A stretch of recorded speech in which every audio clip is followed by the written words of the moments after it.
বিনোদন ও আনন্দের মাধ্যম হলেও টিকটক বাংলাদেশি নাগরিকদের জন্য হয়ে উঠছে এক অদ্ভুত প্ল্যাটফর্ম।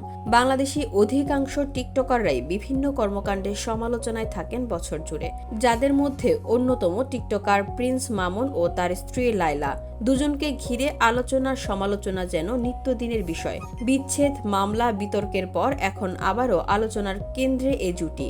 লায়লার করা মামলায় কারাবরণ শেষে জামিনে মুক্তি পান মামুন। জামিনের পর তাদের মধ্যে সম্পর্ক স্বাভাবিক হতে শুরু করলেও তা স্থায়ী হয়নি। হঠাৎ করে শুরু হয় নতুন করে বিবাদ। সম্প্রতি বিভিন্ন সামাজিক যোগাযোগ মাধ্যমে ছড়িয়ে পড়েছে টিকটকার ঐশী ও মামুনের একাধিক ভিডিও। সেখানে দেখা যায় অন্তরঙ্গ অবস্থায় সময় কাটাচ্ছেন তারা। শুধু তাই নয়, টিকটকার মামুনকে একাধিক মেয়ের সঙ্গে ঘুরতে দেখা যায় বলে দাবি করেছেন লায়লা।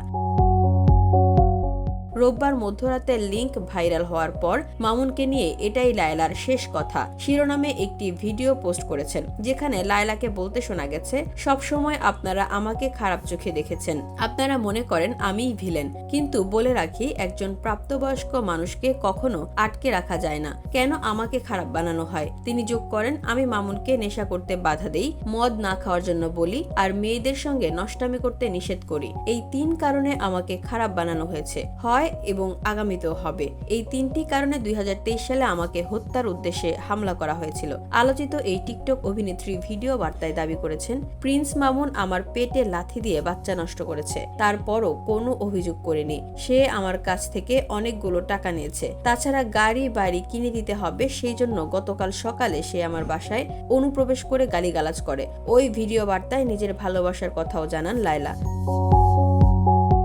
তার ভাষ্য, আমি তাকে অন্ধের মতো ভালোবাসতাম, অন্ধের মতো বিশ্বাস করতাম। ও যদি বলে এটা ডান দিক, তাহলে আমি ধরে নিতাম এটাই ডান দিক। যদি বলে বাম দিক, তাহলে বাম দিক। আল্লাহ ভালো জানে আমি মামুনকে কতটা ভালোবাসতাম। আমি তাকে ভালো রাখতে চেয়েছিলাম। তার দাবি, মাদক সেবন করে একাধিক নারীর সঙ্গে শারীরিক সম্পর্কে জড়িয়েছেন মামুন। তবে এই অভিযোগ মেনে নিতে নারাজ মামুন। উল্টো তার দাবি, মাদকাসক্ত লায়লাও একাধিক পুরুষের সঙ্গে সম্পর্কে জড়িয়েছেন। শুধু তাই নয়, মামুন আরো বলেন, সত্যি বলতে আমি এখন একদম অসহায়। একের পর এক মিথ্যা মামলা দিয়ে আমাকে ফাঁসাচ্ছে লায়লা। বাচ্চা নষ্টের কথা বলছে, এটাও পুরো মিথ্যা। এতদিন তো এইসব বলে নাই, তাহলে আজকে কেন হুট করে এসব বলছে?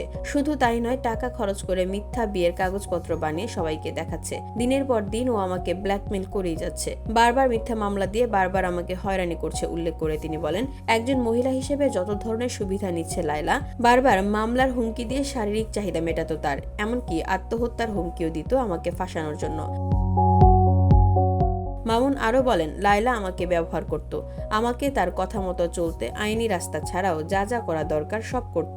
আমি আসলে সত্যি খুব অসহায় হয়ে পড়েছি। এদিকে লায়লা দেশের একটি গণমাধ্যমে দেওয়া সাক্ষাৎকারে বলেন, প্রথম কথা হলো, আমার টাকা থাকলে আমি শাকিব খানকে টার্গেট করব। টিকটকার প্রিন্স মামুনকে আমি কেন টার্গেট করব? এই টিকটকারের সঙ্গে সম্পর্ক হওয়ার পর আমার বদনাম, সম্মানহানি ছাড়া আর কিছুই হয় নাই। এই ধরনের ছেলেরা আমাদের মতো মহিলাদের দেখে টার্গেট করে।